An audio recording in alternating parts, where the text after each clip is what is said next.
Olá, meus alunos, vamos fazer a correção da prova? Vamos fazer a correção aqui da provinha para vocês. Então, lá, questão 1. Questão 1 aqui, a gente tem uma mulher de 23 anos, com hemoglobina baixa, então, anemia, RDW alto, anisocitose, reticulócito altíssimo. Então, se você tem muito reticulócito, você tem um ritmo de produção de hemácias jovens muito acelerado. Então, isso é típico de anemia hemolítica ou sangramento, principalmente.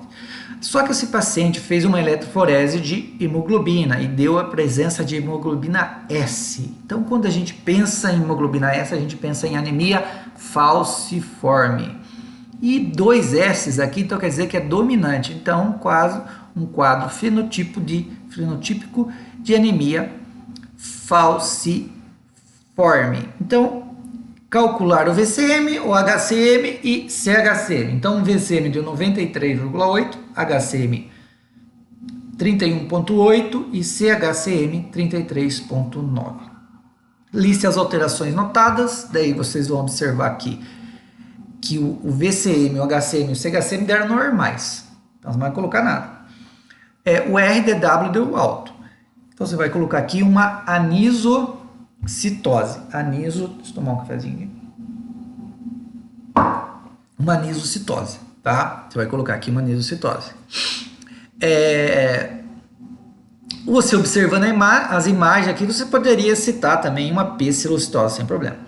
Liste as alterações nos índices matimétricos, quais são as alterações observadas? Na letra A, né? Nas setas. A é um drepanócito, né? Drepanócito, hemácia em formato de foice. B, um codócito e um C, um eritroblasto ortocromático. Olha, você vê aqui, ó, um drepanócito, outro drepanócito, outro drepanócito, drepanócito, aqui, valeu.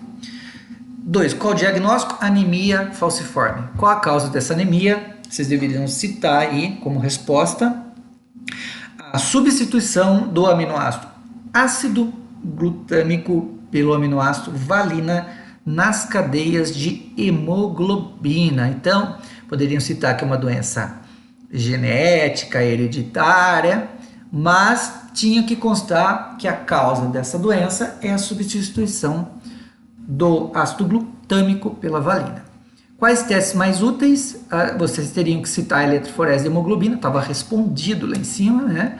E também o teste do pezinho, também hoje em dia é utilizado no diagnóstico, tá? E que resultados poderia esperar? Exatamente isso.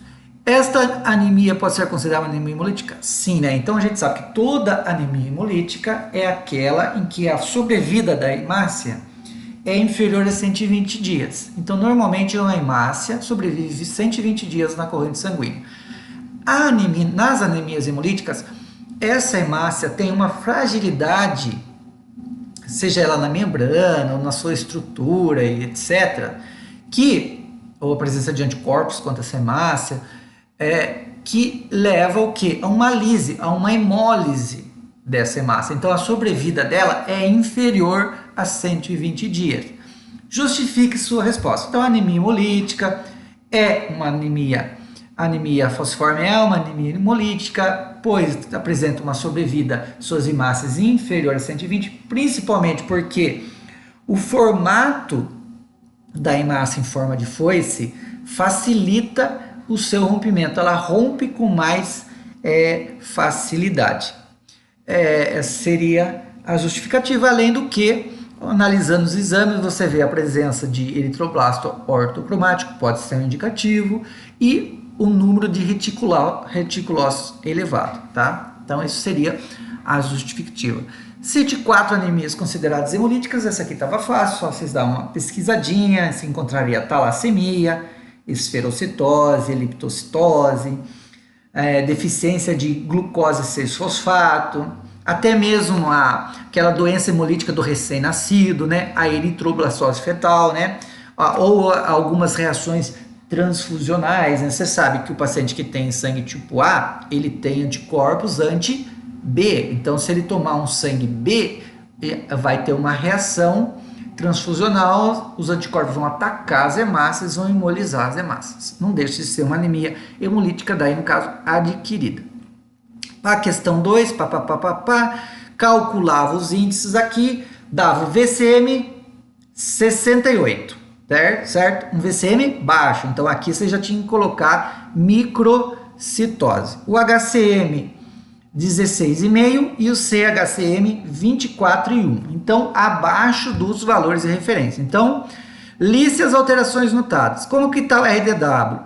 Alto, anisocitose, microcitose, hipocromia. Seria as alterações notadas. Além do que, aquele aluno mais atento poderia citar aqui essa variação de forma das hemácias, uma hemácia mais alongada, outra em forma de lágrima. Então, essas alterações de forma, você poderia citar aqui uma poiquilocitose, tá?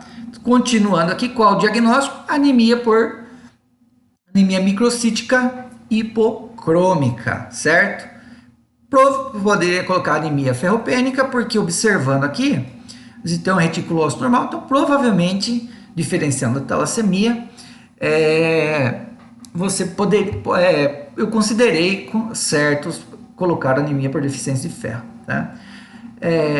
Mas ainda tem dúvida, mas o correto seria anemia microcítica e hipocrômica. Quais testes confirmam o diagnóstico e que resultados poderia se esperar? Então você tem lá, seria o ferro, transferrina e ferritina. Ferro baixo, transferrina alta e ferritina baixa confirmaria o diagnóstico de anemia ferropriva. Faça uma tabela diferenciando talassemia, anemia de doença crônica e anemia ferropriva, em relação à concentração de ferro, ferritina, RDW e reticulócito. Então, na talassemia, você tem geralmente ferro normal, ferritina normal alta, RDW normal e reticulócitos altos.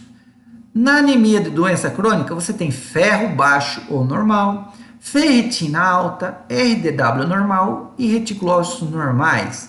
Na anemia ferropriva, você tem ferro baixo, ferritina baixa, RDW alto e reticulócitos normais. Teria que citar isso na sua tabelinha. Número 3 aqui tem um quadro de anemia severa, com 5 de hemoglobina aqui, o cara vai estar quase tomando sangue. Um RDW de 22, então aqui a gente já vê que ele tem uma anisocitose. E tem variação de formato, então também já tem uma poiquilocitose. Observa aqui os leucócitos com hiperlobulação, já é uma característica de anemia macrocítica e um macrovolócito gigante aqui policromático. Então, calcula os índices, VCM 118, HCM 40 e CHCM 34. Então, qual a alteração observada na seta acima? É um macrovolócito policromático ou uma policromatofilia, também consideraria correto, que é o que é. Alguns alunos, daí você teria que colocar o que mais? Que o paciente tem macrocitose, anisocitose, certo? Seriam essas alterações, macrocitose e anisocitose e poiquilocitose, os mais atentos. E interessante vocês observarem também neste caso aqui, o que? Esqueci o que eu ia falar. Continuando aqui, qual a alteração observada? Tá. Qual o diagnóstico provável? Anemia macrocítica, tá? Anemia macrocítica. Menciona 2 testes mais prováveis para a confirmação diagnóstica: vitamina B12 e ácido fólico, certo? Vitamina B12 e ácido fólico. Monte um organograma para diagnóstico. Lembrei. Alguns alunos relataram hipercromia por causa do VCM, do HCM alto. Gente, não existe hipercromia. A hemácia ela tem um limite. Só uma doença que causa, chamada assim, hipercromia teórica, que é esferocitose hereditária.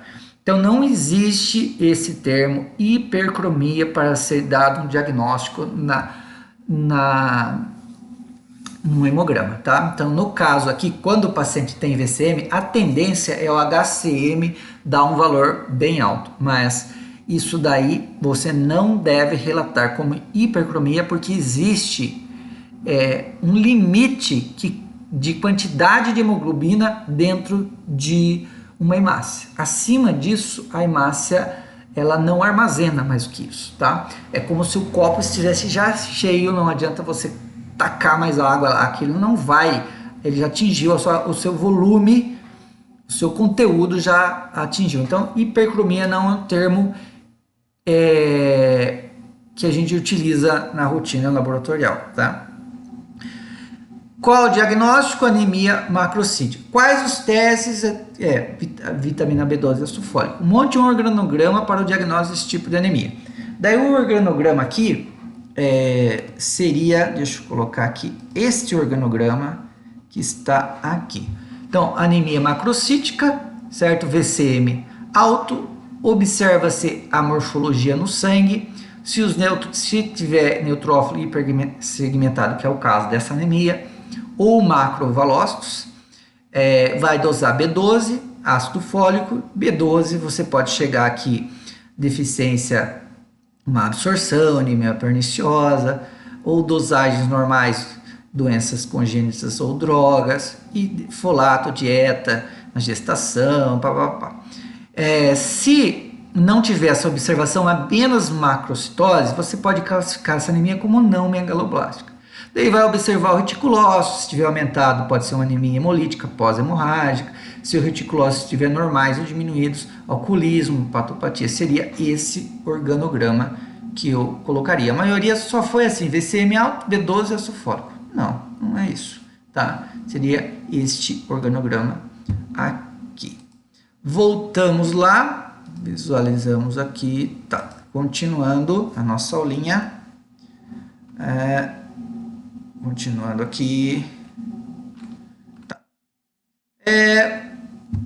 Quais situações clínicas encontramos esse tipo de anemia? Então a gente tem ali, se vocês forem observar aqui no nosso organograma, algumas situações a gente encontra. Então, ó, alcoolismo, hepatopatias, síndrome mielodisplásicas, hipotiroidismo.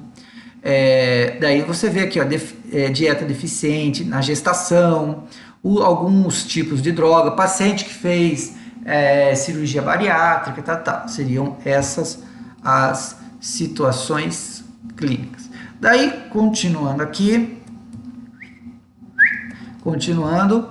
explica a patogenia da anemia perniciosa.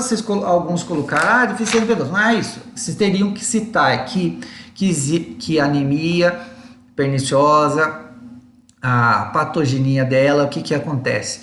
O estômago sofre uma atrofia epitelial, por algum motivo para de produzir o fator intrínseco. O fator intrínseco, ele é um fator que se liga na B12 para que a B12 possa ser absorvida. Então, necessariamente, você teria que ter citado aqui a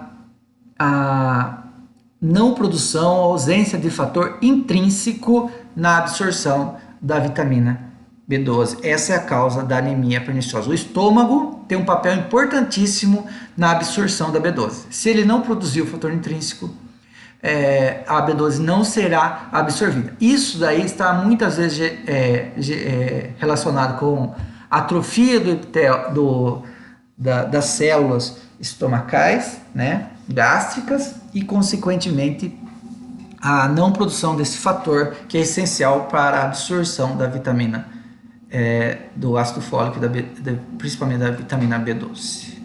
Tá?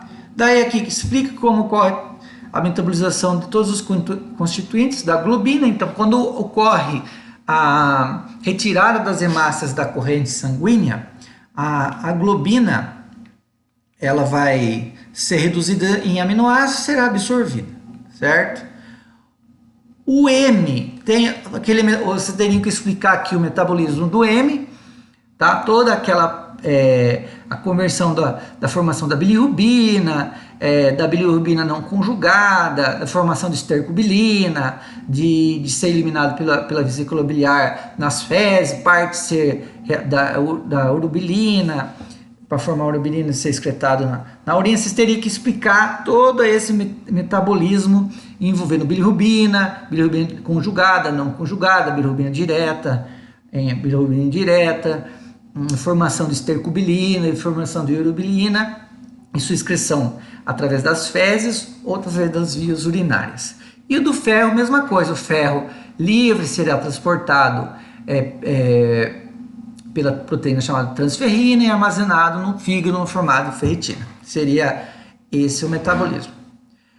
Fale sobre a importância da bilirrubina. Então aqui você teria na bilirrubina, LDH, pitoglobina e teste de Cumbres direto no diagnóstico das anemias hemolíticas ou autoimunes. Então aqui você deveria citar que nas anemias hemolíticas você encontra um paciente com bilirrubina indireta aumentada, com LDH alto, certo? Uma aptoglobina baixa e, em alguns casos, a presença de hemácias ligados, de anticorpos ligados na hemácia, teste de Cumbres direto positivo. Giraria em torno disso. Tá bom, moçada? Essa é a correção da prova. Se tiver alguma dúvida, estarei à disposição.